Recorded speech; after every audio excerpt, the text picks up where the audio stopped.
Namaste and welcome to Simply Simple Cooking. Today we'll be preparing tomato muramba or tomatoes in sweet sugar syrup. Coming up.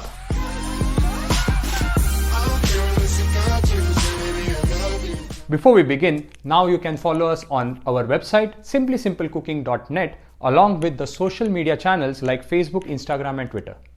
Won't it be nice to have your recipes written down somewhere so that you can jump between the ingredients and the method back and forth? Well, simplysimplecooking.net has been created keeping just that in mind. You can now have the complete elaborate recipes on just click of a button. Now let's get back to our muramba. Muramba are sweet accompaniments just like chutney or pickle. They have to be had along with some main dish like roti sabzi or dal rice. So let's check out the small list of ingredients. For this, I have taken 2 medium-sized roughly chopped tomatoes, around 150 grams of sugar that comes to around 8 to 9 teaspoons, some water not more than 100 ml, and a pinch of salt. You must have heard of mango muramba or kairi muramba, which is made out of raw mangoes in sugar syrup. Tomato muramba is a little less common, but what I like about this is you can make the tomato muramba anytime during the year, unlike the mango muramba which is seasonal. So let's start with taking a vessel and add the water in it. I'm not taking a lot of water, around 100 to 110 ml, and then add all the sugar in it. Now keep stirring this water so that all the sugar is dissolved in it. Since we are using tomatoes, when tomatoes start cooking, they will release its own water. That's why we don't require a lot of water. Now once the water starts boiling, just add our chopped tomatoes. Also add just a pinch of salt.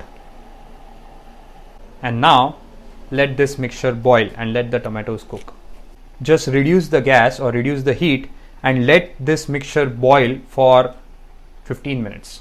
Remember to reduce the heat to the lowest, else the water will just evaporate but the tomatoes won't cook. So reduce the heat and keep stirring occasionally. Now after 15 minutes and once you reach this consistency, just cover it and let it boil even further. Now let this cook for further 10 minutes. So after 10 minutes now let's check it. Wow, our muramba seems to be done.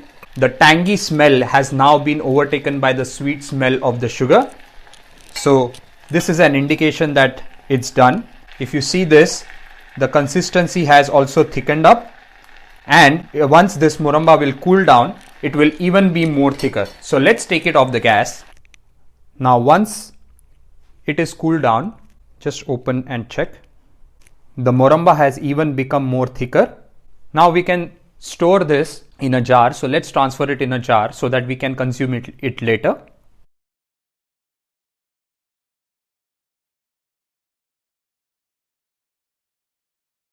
So wasn't that simply simple, guys? Well, you can store this in this jar and keep it in the fridge. You can consume it later with some roti, or you can have it with bread as a jam, or you can just have it as a dip. So hope you guys have enjoyed this recipe.